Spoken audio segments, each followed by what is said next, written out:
జై తెలంగాణ. ముందుగా మా దుమ్ముగూడెం మండల పార్టీ అధ్యక్షుడు సత్యనారాయణ, సత్యానందం, సీతమ్మ, లక్ష్మి, దుమ్ముగూడెం కార్యకర్తలందరికీ అత్యధిక మెజార్టీ ఇచ్చినందుకు మీ అందరికీ శుభాకాంక్షలు, అభినందనలు. Thanks to Dummugudem, thanks to Bhadrachalam. Okay, గౌరవనీయులు చెర్ల, థ్యాంక్స్ టు చెర్ల. మొత్తం భద్రాచల కార్యకర్తలందరికీ ధన్యవాదాలు.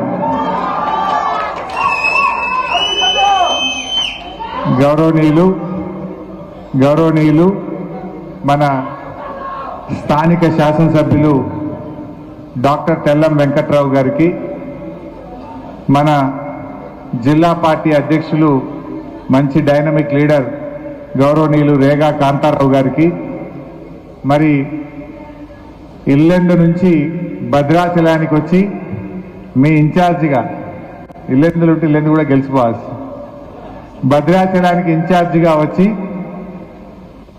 రాత్రింబవళ్ళు అక్కడ వెళ్ళకూడదు, రాత్రిపూట నీకు ప్రాణహాని ఉంది అంటే కూడా నా ప్రాణం పోయినా పర్వాలేదు బీఆర్ఎస్ గెలవాలని చెప్పి అద్భుతంగా కృషి చేసిన మా ఎమ్మెల్సీ గారు తాతా మధు గారు, గౌరవనీయులు మరో డైనమిక్ నాయకుడు పార్లమెంట్ సభ్యులు మిత్రులు వడ్డీరాజు రవిచంద్ర గారు, మా సోదరిమణి అద్భుతంగా మాట్లాడింది ఇప్పుడే. మరి పార్లమెంట్లో కూడా చాలా గట్టిగా మాట్లాడి తెలంగాణ హక్కుల కోసం, మహబూబాబాద్ పార్లమెంట్ నియోజకవర్గ అభివృద్ధి కోసం కృషి చేసినటువంటి సోదరిమణి మన ఎంపీ కవితమ్మ గారు, మరి డాక్టర్గా ఉన్న ప్రజలకు సేవ చేయాలని ప్రజా జీవితంలోకి వచ్చి మరి చాలా బాగా నువ్వు కాదు ఇంకో డాక్టర్ ఉన్నది ప్రజా జీవితంలోకి వచ్చి, నేను ఫస్టే చెప్పేసిన, ప్రజా జీవితంలోకి వచ్చి బాగా కృషి చేసిన, మొన్న ఎన్నికల్లో కొద్దిగా ఓడిపోయినా కూడా సోదరిమణి డాక్టర్ హరిప్రియ నాయక్ గారు, డాక్టర్ కాదా అయిపోతావు పట్టు, గౌరవనీయులు మా దిండిగల్ల రాజేందర్ గారు, అదేవిధంగా మా తమ్ముడు ఎర్రోల శ్రీనివాస్ గారు, రామకృష్ణ గారు, రాంప్రసాద్ గారు, అదేవిధంగా మా జెడ్పీటీసీ సీతమ్మ గారు, లక్ష్మి గారు, ఇంకా వేదిక మీద ఉన్న మూర్తి గారు, బీఆర్ఎస్ మండల పార్టీ అధ్యక్షులు, ప్రజాప్రతినిధులు, అన్ని మండలాల నుంచి వచ్చినటువంటి తెలంగాణ ఉద్యమకారులకు, బీఆర్ఎస్ కుటుంబ సభ్యులకు, మా భద్రాచలం జర్నలిస్టులకు, ప్రతి ఒక్కరికి పేరు పేరున నమస్కారం తెలియజేస్తా ఉన్నా. మరి ముందుగా ఇవాళ బీఆర్ఎస్ పార్టీ పరువు కాపాడినటువంటి, బీఆర్ఎస్ ప్రతిష్ట నిలబెట్టిన మా భద్రాచలం కుటుంబ సభ్యులకు శిరసు వంచి నమస్కారం తెలియజేస్తా ఉన్నా. రానే రాదన్న సీటును పట్టుబట్టి మీరందరూ కూడా కష్టపడి మన డాక్టర్ తెల్లం వెంకట్రావు గారిని గెలిపించిన బీఆర్ఎస్ కార్యకర్తలందరికీ సల్యూట్ తెలియజేస్తా ఉన్నా. ఏది ఏమైనా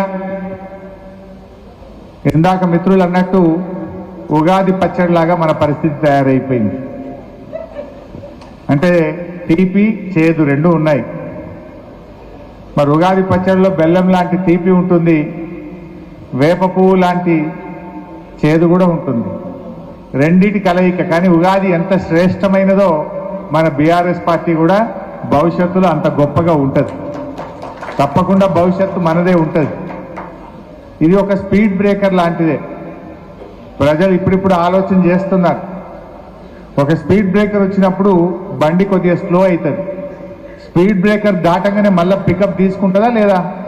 తప్పకుండా బీఆర్ఎస్ పార్టీ పికప్ తీసుకుంటుంది, భవిష్యత్తు మనదే ఉంటుందని చెప్పి కూడా నేను మనవి చేస్తా ఉన్నా. మీరెవరు అధైర్యపడాల్సిన అవసరం లేదు, మేమున్నాం మీకు. తప్పకుండా బీఆర్ఎస్ పార్టీ కార్యకర్తల్ని అందరినీ కూడా కాపాడుకుంటాం. నేను గతంలో పోలవరం ప్రాజెక్టుకు వ్యతిరేకంగా ఆ రోజుల్లో భద్రాచలంలో కేసీఆర్ గారు పెద్ద సభను పెడితే నేను ఇక్కడ దాదాపు 35 రోజులు ఇక్కడనే ఉన్నా. నేను 35 రోజులు హైదరాబాద్ కూడా పోకుండా ఇక్కడనే ఉండి ఆ రోజుల్లో షిబ్బు సోరెన్ గారు కేంద్ర మంత్రిగా ఉన్నటువంటి షిబ్బు సోరెన్ గారు ఇక్కడికి వస్తారంటే 2006 సంవత్సరం అనుకుంటా, 2006-7 ప్రాంతంలో 30 రోజులు ఇక్కడనే ఉండి మీ అందరితో పాటు కలిసి పనిచేసి ఆ రోజుల్లోనే గొప్ప సభను మనం విజయవంతం చేశాం. 30 రోజులు ఉన్నా నేను ఇక్కడ. సో అట్లా ఆ రోజుల్లో నిజంగా కేసీఆర్ గారు అంత గట్టిగా పోరాడి ఉండకపోతే తెలంగాణ వచ్చేదా? మీరు ఆలోచించండి. ఇలా ఒక పార్టీ అన్నప్పుడు ఒడిదొడుకులు ఉంటాయి. మన బీఆర్ఎస్ ప్రస్థానంలో కూడా పూల బాటలు ఉన్నాయి, ముళ్ళ బాటలు ఉన్నాయి, విజయాలు ఉన్నాయి, అపజయాలు ఉన్నాయి. కానీ ఎప్పుడు కూడా వెనుకడుగు వేలే కేసీఆర్ గారు. 2009 ఎన్నికల్లో మనం 10 ఎమ్మెల్యేలు గెలిచాం. అయ్యో తక్కువ గెలిచాము అని అధైర్యపడి ఉంటే ఇవాళ తెలంగాణ రాష్ట్రం వచ్చి ఉండేదా? తెలంగాణనే రాకపోతే అసలు రేవంత్ రెడ్డి పిసిసి ప్రెసిడెంట్ గాడు, ఆయన ముఖ్యమంత్రి గాడు. ఇలా కేసీఆర్ పెట్టిన భిక్ష అది. ఇవాళ ఈ రాష్ట్రం సాధించిండు అంటే అది కేసీఆర్ వల్ల వచ్చింది. సో అట్లా నేనేమంటున్నా అంటే మీతో కూడా ఎక్కడ కూడా మనం అధైర్యపడాల్సిన అవసరం లేదు. మనం ఇవన్నీ పార్ట్ ఆఫ్ లైఫ్. ఇలా ఏమైంది? వాళ్ళు ప్రచారంలో అబద్ధాలు, పాలనలో అసహనం. ఆనాడు ప్రచారంలో అన్ని గోబల్స్ ప్రచారం చేశారు. ఎన్ని అబద్ధాలు, ఒక్కటా రెండా? మన ముఖ్యమంత్రి గారు 125 అడుగుల అంబేద్కర్ విగ్రహాన్ని కట్టాడు కేసీఆర్. అద్భుతమైన సచివాలయం కట్టాడు కేసీఆర్. అదేవిధంగా ప్రగతి భవన్ కూడా కేసీఆర్ గారు ఆ రోజు నిర్మించారు. ఏం అబద్ధాలు ప్రచారంలో పెట్టిండ్రు? ఓ ప్రగతి భవన్లో 150 బెడ్రూమ్లు ఉన్నాయన్నారు, బంగారు బాత్రూమ్లు ఉన్నాయన్నారు, ఇంకేందో బుల్లెట్ ప్రూఫ్ ఉన్నది, స్విమ్మింగ్ పూల్ ఉన్నదని నానా కథలు చెప్పిండ్రు. మొన్న అసెంబ్లీలో పట్టుకొని అడిగిన గట్టిగా, అయ్యా మీరు ఆ రోజు ప్రతిపక్షంలో ఉన్నప్పుడు 150 బెడ్రూమ్లు అంటారు, స్విమ్మింగ్ పూల్ అంటారు.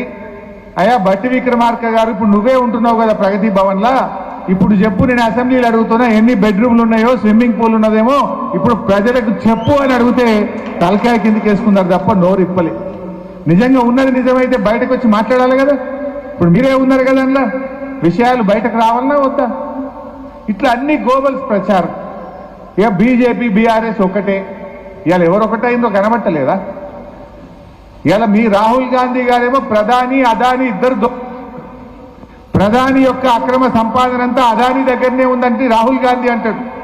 మరి ఆ అదానిని 10 ఏళ్లు మన రాష్ట్రంలో అడుగుపెట్టనియంది కేసీఆర్. కానీ వచ్చి రాగానే అలాయి బలాయి చేసుకున్నది మాత్రం రేవంత్ రెడ్డి గారు. అంటే ఇప్పుడు ఇవాళ ఎవరితో కుమ్మక్కైందో ఇవాళ రాష్ట్ర ప్రజలకు అర్థమైతలేదా? ఆనాడు మనం దాసోజు శ్రవణ్ గారిని, తాటి వెంకటేశ్వర గారికి స్వాగతం. రాయందరన్న కొద్దిగా వెనక కూర్చోబెట్టి కూర్చో. ఆ రోజు మనం 2 ఎమ్మెల్సీలను గవర్నర్ కోటా కింద నామినేట్ చేసినాం. ఎరుకల జాతికి చెందినటువంటి మాజీ శాసనసభ్యులు సత్యనారాయణ గారు, అద్భుతమైనటువంటి విశ్లేషకుడు, ఉద్యమకారుడైనటువంటి దాసోజు శ్రవణ్ను నామినేట్ చేస్తే వీళ్ళు రాజకీయ పార్టీల వాళ్ళకి చెందిన వాళ్ళు అని గవర్నర్ గారేమో రిజెక్ట్ చేసింది. మరి ఏకంగా ఒక రాజకీయ పార్టీ అధ్యక్షుడైనటువంటి కోదండరాంను ఫైల్ పంపుతనేమో సంతకం పెట్టి గవర్నర్ గారు ఆమోదించింది. అంటే ఎవరిప్పుడు బీజేపీతో కుమ్మక్కైనట్టు? ఆనాడేమో బీఆర్ఎస్ పార్టీ పంపిస్తేనేమో మీరు రిజెక్ట్ చేస్తారు, కాంగ్రెస్ పార్టీ పంపగానే 2 రోజుల్లోనే గవర్నర్ గారు ఇలా ఆమోదించింది. అదానితోని మీరు దోస్తాన్లు చేస్తారు. అసలు బీజేపీని నిలువరించింది ఎవరు, ఓడించింది ఎవరు? బండి సంజయ్ని మొన్నటి ఎన్నికల్లో ఓడగొట్టింది బీఆర్ఎస్ పార్టీ. అరవింద్ను మొన్నటి ఎన్నికల్లో ఓటమి చూపించింది బీఆర్ఎస్ పార్టీ. ఈటల రాజేందర్ గారిని, రఘునందన్ రావు గారిని, బాబురావు గారిని, బీజేపీ నాయకులను ఓడించింది బీఆర్ఎస్ పార్టీ. మీరెక్కడ ఓడించింది? ఇలా కుమ్మక్కైంది మీరు. కానీ ఏమైనా దొంగతనం చేసిన దొంగ అని అరిచినట్టు ఇవాళ ఈ కాంగ్రెస్ వాళ్ళు దుష్ప్రచారం చేసే ప్రయత్నం చేసింది. ఇలా బీజేపీ నిలువరించగలిగింది, బీజేపీతో పోటీ పడగలిగేది ఇవాళ బీఆర్ఎస్ పార్టీ. అదానితో దోస్తాన మీరు, ఎమ్మెల్సీల విషయంలో దోస్తాన మీది. ఇవాళ మా గురించి మాట్లాడే ప్రయత్నం చేసినారు. అంటే ఇవాళ ఏంటంటే ప్రతి దాంట్లో అబద్ధాలే. వాళ్ళు ఒక్క విషయంలోనైనా నిజం చెప్పిందా అంటే ఏ విషయం